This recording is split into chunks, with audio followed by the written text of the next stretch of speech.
ਅਸੀਂ ਕਮਜ਼ੋਰ ਬੱਕਰੀਆਂ ਪਾਲ ਕੇ ਤੇ 3 ਮਹੀਨੇ ਤੋਂ ਬਾਅਦ ਕਿੰਨੀ ਪ੍ਰੋਫਿਟ ਲੈ ਸਕਨੇ ਆ।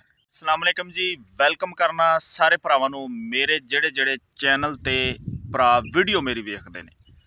ਅੱਜ ਮੈਂ ਤੁਹਾਨੂੰ ਦੱਸਣਾ ਹੈ ਕਿ ਅਸੀਂ ਕਮਜ਼ੋਰ ਬੱਕਰੀਆਂ ਪਾਲ ਕੇ ਤੇ 3 ਮਹੀਨੇ ਤੋਂ ਬਾਅਦ ਕਿੰਨੀ ਪ੍ਰੋਫਿਟ ਲੈ ਸਕਨੇ ਆ। ਜਿਹੜੇ ਭਰਾ ਮੇਰੀ ਵੀਡੀਓ ਵੇਖਦੇ ਨੇ ਸੁਣਦੇ ਨੇ ਉਹ ਮੇਰੇ ਚੈਨਲ ਨੂੰ ਲਾਜ਼ਮੀ ਸਬਸਕ੍ਰਾਈਬ ਕਰਨ ਤਾਂ ਕਿ ਨਵੇਂ ਭਰਾਵਾਂ ਦਾ ਵੀ ਕੋਈ ਭੋਰਾ ਫਾਇਦਾ ਹੋ ਜਾਵੇ। ਗੱਲ ਕਰਨੇ ਆ ਜੀ, ਕਮਜ਼ੋਰ ਬੱਕਰੀਆਂ ਉਹ ਲੈਣੀਆਂ ਨੇ ਜਿਹੜੀਆਂ ਕਿ ਬਿਮਾਰ ਨਾ ਹੋਣ।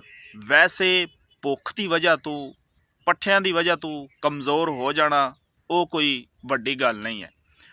ਇਸ ਤਰ੍ਹਾਂ ਦਾ ਜਿਹੜਾ ਭੁੱਖ ਦਾ ਮਾਰਿਆ ਜਾਨਵਰ ਹੈ ਉਹ ਬਿਲਕੁਲ ਤਿਆਰ ਹੋ ਜਾਂਦਾ ਹੈ, ਮੋਟਾ ਹੋ ਜਾਂਦਾ ਹੈ, ਲੇਕਿਨ ਜਿਹੜਾ ਬਿਮਾਰ ਹੈ ਉਹ ਨਹੀਂ ਹੁੰਦਾ। ਅਗਰ ਤੁਸੀਂ ਬੱਕਰੀਆਂ ਲੈਣੀਆਂ ਨੇ ਤੇ ਫਿਰ ਉਹ ਲੈਣੀਆਂ ਨੇ ਜਿਹੜੀਆਂ ਕਿ ਭੁੱਖ ਦੀਆਂ ਮਾਰੀਆਂ ਨੇ ਔਰ ਕਮਜ਼ੋਰ ਨੇ, ਬਿਮਾਰ ਨਹੀਂ ਲੈਣੀਆਂ। ਠੀਕ ਹੈ, ਤੁਸੀਂ ਮੰਡੀ ਜਾਓਗੇ, ਮੰਡੀ ਵਿੱਚ ਫੜੀਅਲ ਹੁੰਦੇ ਨੇ, ਉਹਨਾਂ ਜਾਨਵਰਾਂ ਨੂੰ ਟੀਕੇ ਲਾ ਕੇ ਖੜਾ ਕੀਤਾ ਹੁੰਦਾ ਹੈ। ਉਹ ਆਰਜ਼ੀ ਤੌਰ ਘੰਟਾ 2-3 ਬਿਲਕੁਲ ਐਕਟਿਵ ਜਾਨਵਰ ਹੁੰਦਾ ਹੈ, ਲੇਕਿਨ ਘਰ ਲਿਆਓਗੇ ਤੇ ਉਹ ਨਿਡਾਲ ਹੋ ਜਾਏਗਾ, ਬਿਮਾਰ ਹੋ ਜਾਏਗਾ, ਉਹ ਸਮਝੋ ਤੁਹਾਡੇ ਖਾਤੇ ਪੈ ਜਾਏਗਾ, ਤੁਹਾਨੂੰ ਘਾਟਾ ਪਏਗਾ। ਜਾਨਵਰ ਉਹ ਲੈਣਾ ਜਿਹੜਾ ਬਿਲਕੁਲ ਤੰਦਰੁਸਤ ਹੋਵੇ, ਖਾ ਕਮਜ਼ੋਰ ਹੋਵੇ। ਪਹਿਲੀ ਦਫਾ ਅਗਰ ਤੁਸੀਂ ਸ਼ੁਰੂ ਕਰਨ ਲੱਗੇ ਹੋ ਤੇ 2 ਜਾਨਵਰ ਜਾਂ 3 ਜਾਨਵਰ ਲਓ ਜਿਹੜੇ ਕਮਜ਼ੋਰ ਨੇ, ਵੀ ਚਲੋ ਅੱਲਾ ਨਾ ਕਰੇ ਅਗਰ ਘਾਟਾ ਵੀ ਆਵੇ ਤੇ ਜ਼ਿਆਦਾ ਨਾ ਆਵੇ। ਠੀਕ ਹੈ, 2-3 ਲਓ ਜਿਹੜੇ ਬਿਲਕੁਲ ਕਮਜ਼ੋਰ ਨੇ, ਉਂਝ ਤੰਦਰੁਸਤ ਨੇ। ਠੀਕ ਹੈ, ਬੱਕਰੀਆਂ ਲਿਆ ਕੇ ਪਹਿਲੇ ਨੰਬਰ ਤੇ ਤੁਸੀਂ ਉਹਨਾਂ ਨੂੰ ਆ ਚਿਚੜਾਂ ਵਾਲੇ, ਖਾਰਸ਼ ਵਾਲੇ ਟੀਕੇ ਲਵਾਉਣੇ ਨੇ। ਠੀਕ ਹੈ, ਐਵੇਂ ਹਲਕੀ ਡੋਜ਼ ਲਵਾਉਣੀ ਹੈ, ਜ਼ਿਆਦਾ ਨਹੀਂ ਲਵਾਉਣੀ। ਠੀਕ ਹੈ, ਉਸ ਤੋਂ ਬਾਅਦ ਫਿਰ ਤੁਸੀਂ ਉਹਨਾਂ ਨੂੰ ਥੋੜੀ ਖੁਰਾਕ ਪਾਣੀ ਹੈ।